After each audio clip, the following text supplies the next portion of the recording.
Is there a consensus number one pick in this draft, and why is it Cade Cunningham? So I'm not even going to disagree with you. In the past, I would have tried to make arguments for Jalen Suggs, but I honestly, I like Jalen Suggs. Obviously, I love Gonzaga, but I just think in this draft, he has the intangibles. He's got the size. He's what, 6'8", 6'9". He can do it all, dude. He took over the Big 12 tournament when he was at Oklahoma State, pretty much carried Oklahoma State to the NCAA tournament. So it's going to be Cade Cunningham, dude. And whatever team gets that number one pick, dude, they're getting a stud. I've seen a lot of people, Toronto Raptors fans, since there's like the chance that Kyle Lowry might leave in free agency, they're like, they really would love Cade Cunningham. The other one I heard would really love it. They want to see him with Shai Gilgeous-Alexander in Oklahoma City. That would be cool pairing those two up together because dude, history has said every fucking dude that the Oklahoma City Thunder draft, dude, I don't know how the fuck they get it. They don't keep them, but every damn dude they draft becomes a stud. It doesn't make sense. It makes zero sense at all. Like imagine if they were still the Supersonics. Like that no one would have left. Anyway, dude, Cameron Payne, dude. Think about Cameron Payne, dude. Cameron Payne was an afterthought. Cameron Payne is fucking borderline next to Devin Booker. He's carrying the Suns in Chris Paul's absence next to Devin Booker.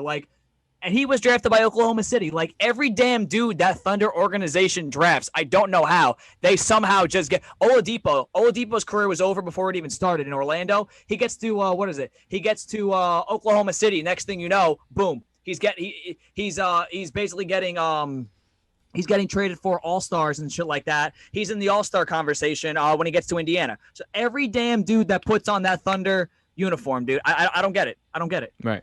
And going back to Cade Cunningham for just a second, we know that Cade Cunningham, he's got the measurables, he's got the intangibles, he's got the ability to score. Like he's got the 7-foot wingspan. The dude is a freak, right? He's got the ability to score. He can make some good move, like he can make some good assists in the game too.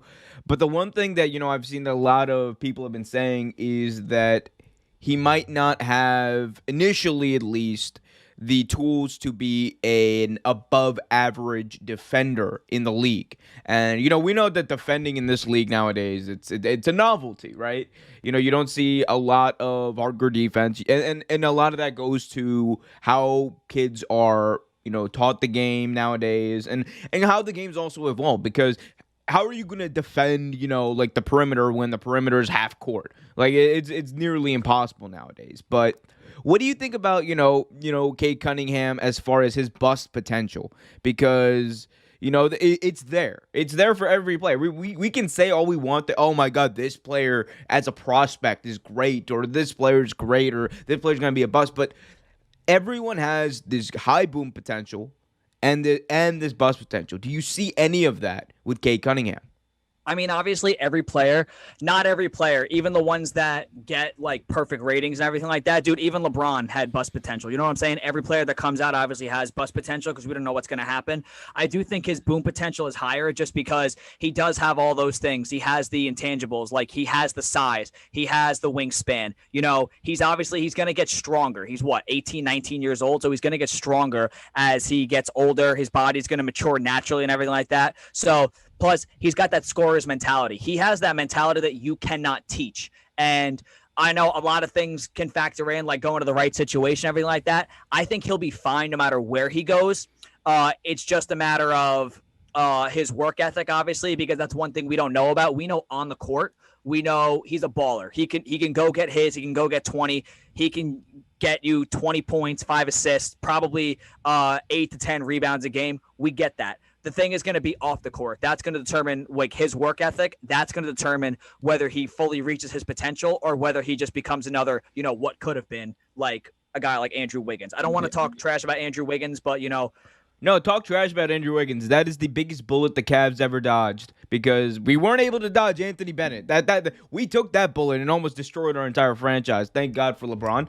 But we were able to dodge that Andrew Wiggins bullet, and man, did that look. And look, Andrew Wiggins, a fine player. All right, let me make that clear. He's fine. He is an NBA caliber player. He's even a very good role player, but is he like the guy? Is he worth that? Was he worth that number one pick? No.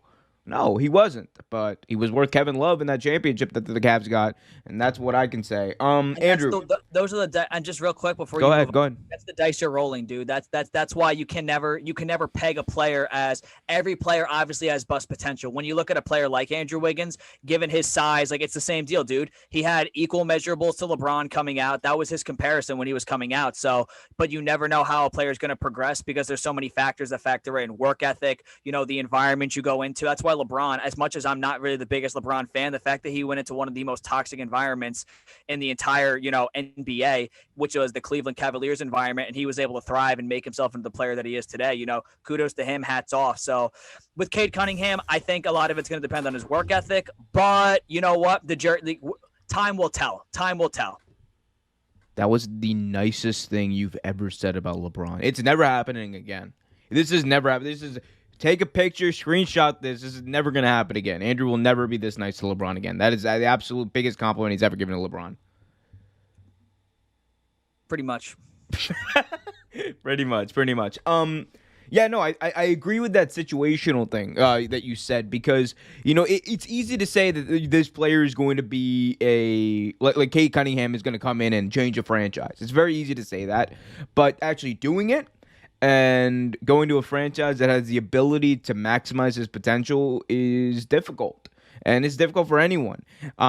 Cade Cunningham. Yeah, go ahead. Go ahead.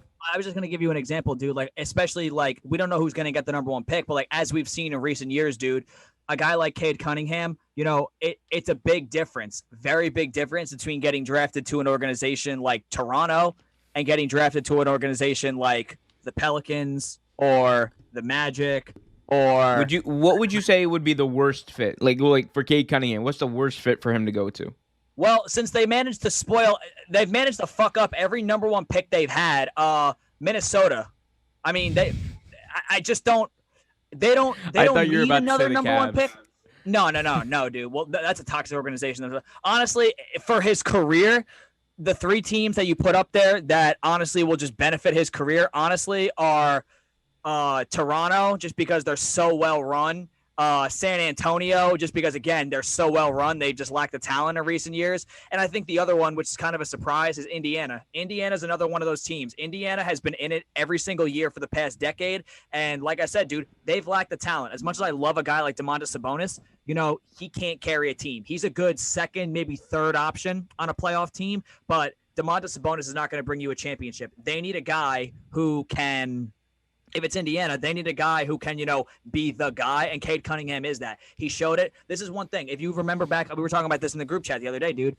When you think about a guy like Trae Young and everything like that, people talk mad shit about Trae Young. They were like, Trae Young this, Trae Young this, Trae Young this. He can't do this, undersized.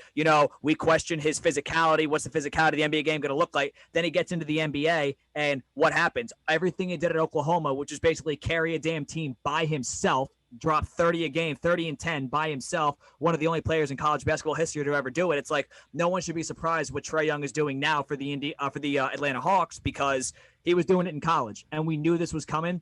It was only a matter of time, and I feel like the same thing's going to happen with Cade Cunningham. You got a guy who can single-handedly carry a team like that to the tournament, win the Big 12 championship. And the difference with him is, he's got the size. Trae Young's got heart. Trae Young has the ability. But this kid, I think this kid has a higher ceiling, obviously, just given the intangibles. So that's why I think you have to look at stuff like that. You have to look at stuff like, did this kid carry a team? You got these system players that come out and they don't really do much because they're dependent on everyone else around them, as opposed to a guy that can go and get it himself. So I'm not going to compare a guy like Cade Cunningham to Trae Young, but the situations that they're coming out of, both coming out of the Big 12, both played for colleges in the state of Oklahoma. Trae Young went to Oklahoma. This one went to Oklahoma State. And both of them, pretty much, their team success in college was hinging on their individual success. So thanks for watching this video from Real Take Sports Talk. Remember to like, share, subscribe, hit that notification bell so you get notified whenever a new video is released. Also, remember to check out our live show every single Thursday at 8 p.m. right here on the YouTube channel. And remember, keep it real.